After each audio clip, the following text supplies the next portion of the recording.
আজকে আপনাদের মাঝে একটা পিসিবি নিয়ে আসলাম। এটা হলো একটা ডাইও ওয়াশিং মেশিনের পিসিবি।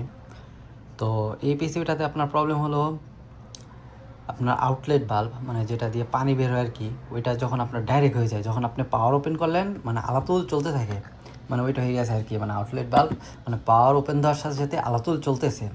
তো এই প্রবলেমটা আপনার একদম কমন স্যামসাং ওয়াশিং মেশিনে, আপনার যেগুলো আপনার এই কী বলে ফ্রন্ট লোড ওয়াশিং মেশিন যেগুলো উপরের দরজা, তো ওইগুলোতে আপনার এই প্রবলেমটা কমন।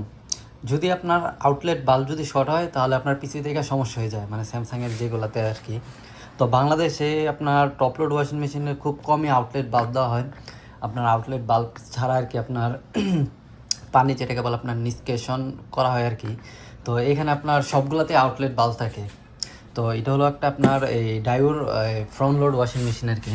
তো এটার মূলত আপনার এই যে দেখুন, আগে এখানে একটা ভিটি 134 মানে লাগানো হয়েছে, আমরাই কাজ করছিলাম প্রায় 6 মাস আগে। তো এখন এটা আবার প্রবলেম হয়ে গেছে, এই যে দেখুন। তো এখন এটা আবার সমস্যা হয়েছে, আমরা আবার আরও একটা লাগিয়ে দিব ভিটি 134। এই যে দেখুন, এটা কিন্তু বেশি প্রাইস না, বাংলাদেশে হয়তো বা 2 টাকা বা 3 টাকা হবে বাংলাদেশের টাকায়। তো এখানে এই কাজটা করার দ্বারা প্রায় 250 থেকে 300 রিয়াল মানে অনায়াসে আপনার বিল চার্জ করা যায়। কেন করা যায়? যে জাস্ট এই কাজটা জানার কারণে, যে এখান থেকে এই প্রবলেমটা হয়েছে, এই কাজটা জানার কারণে এই বিলটা কিন্তু করা যায়। আর স্যামসাংয়ে 200 রিয়াল তো একদম কমন, যেগুলো আপনার টপ লোড ওয়াশিং মেশিন থাকে 200 রিয়াল একদম কমন, ওইগুলোতে নেওয়া যায় আর কি।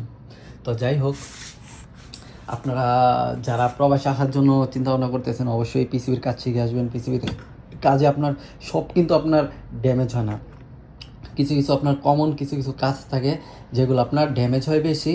যদি আপনাদের জানার আগ্রহ থাকে তাহলে অবশ্যই কমেন্ট করে জানাবেন, আপনাদেরকে ওই ভিডিওগুলো আমি দেওয়ার চেষ্টা করব যে আসলে এখানে কী কী ধরনের প্রবলেম বেশি হয়। তো সকালে ভালো থাকবেন, সুস্থ থাকবেন, আর ভিডিওটা ভালো লাগলে অবশ্যই একটি শেয়ার করে দিবেন। আসসালামু আলাইকুম।